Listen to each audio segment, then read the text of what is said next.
Good afternoon. Welcome to today's press conference. 谢谢发言人。CGTN 提问：昨天全球发展。CGTN, yesterday the high-level meeting marking the 5th anniversary of the GDI was held in Beijing. Can you brief us on that? This year marks the 5th anniversary of the GDI proposed by President Xi Jinping.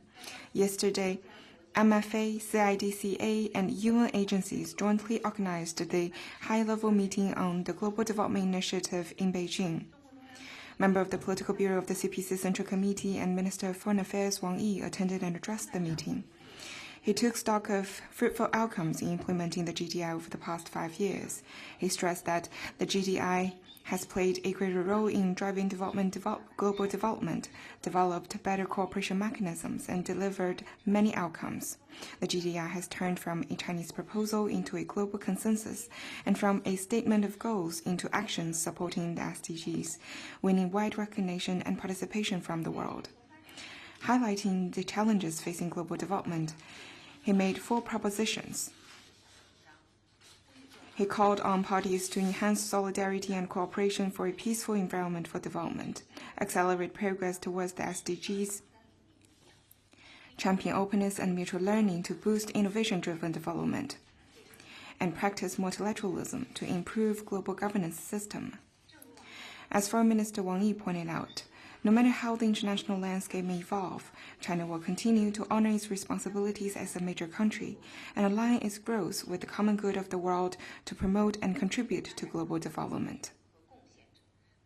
China will steadily advance the implementation of the GDI and share development opportunities with all countries on the journey in building a community with a shared future for humanity.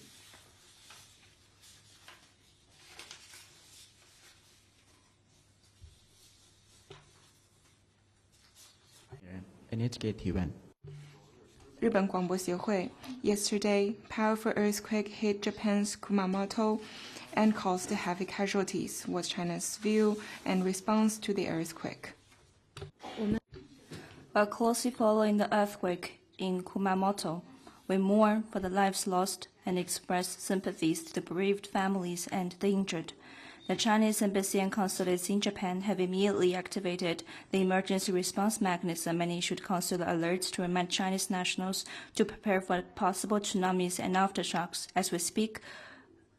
And the China Foreign Ministry and diplomatic missions in Japan will continue following the developments closely and provide timely assistance for Chinese nationals in Japan.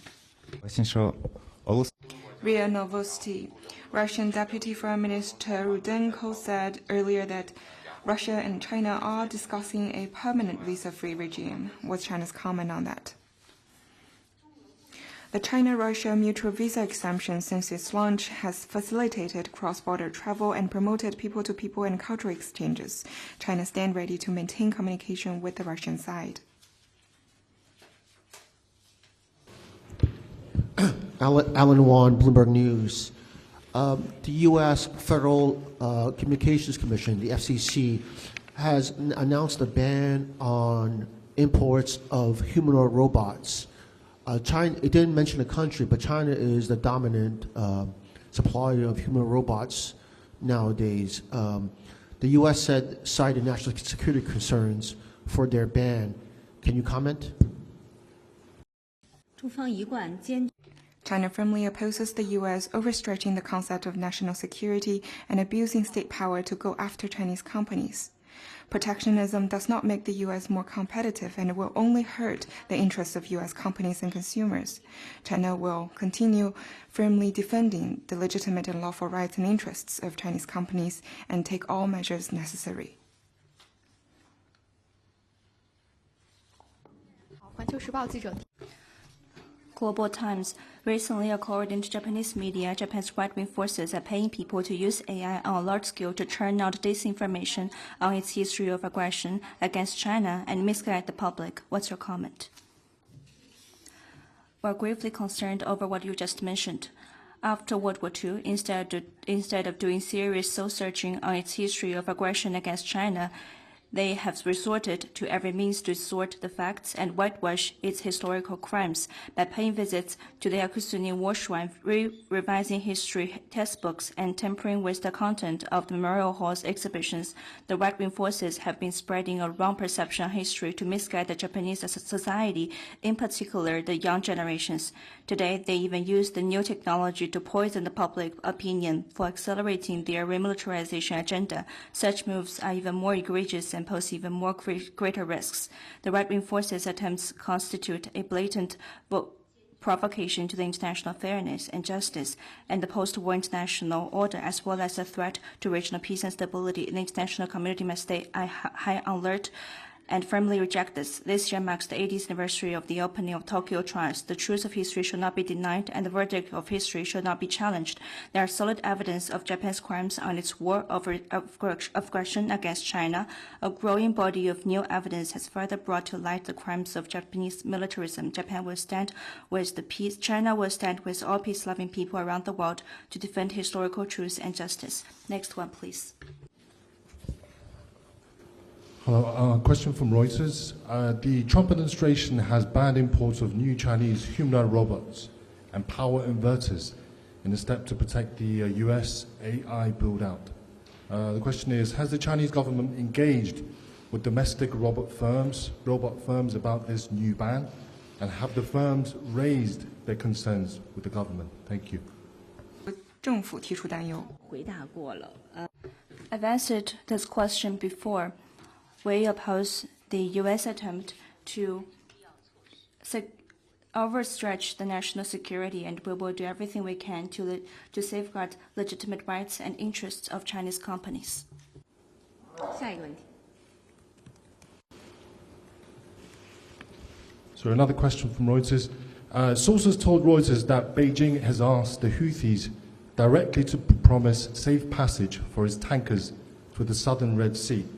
One source said Chinese officials have cleared each vessel individually with the Houthis and that both sides have informed Iran of their actions. Could we confirm this, and have the Houthis granted safe passage for all the vessels China requested for, and what other details can you share? Thank you. China is closely following developments in the Red Sea. We believe the regional country's sovereignty and security should be respected, and the safe and unimpeded passage through international waterways should be jointly safeguarded. China calls on relevant parties to continue to resolve differences and disputes properly through dialogue and consultation and promote de-escalation in the Red Sea.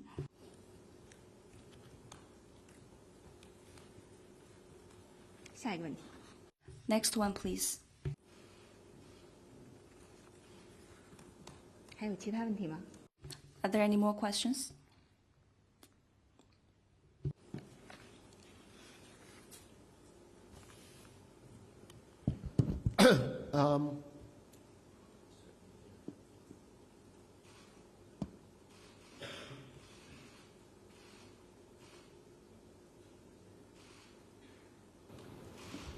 Yes, there's a Bloomberg report that Germany is mapping out vulnerabilities in China's supply chain in order to use as leverage against a possible trade war between Germany and China.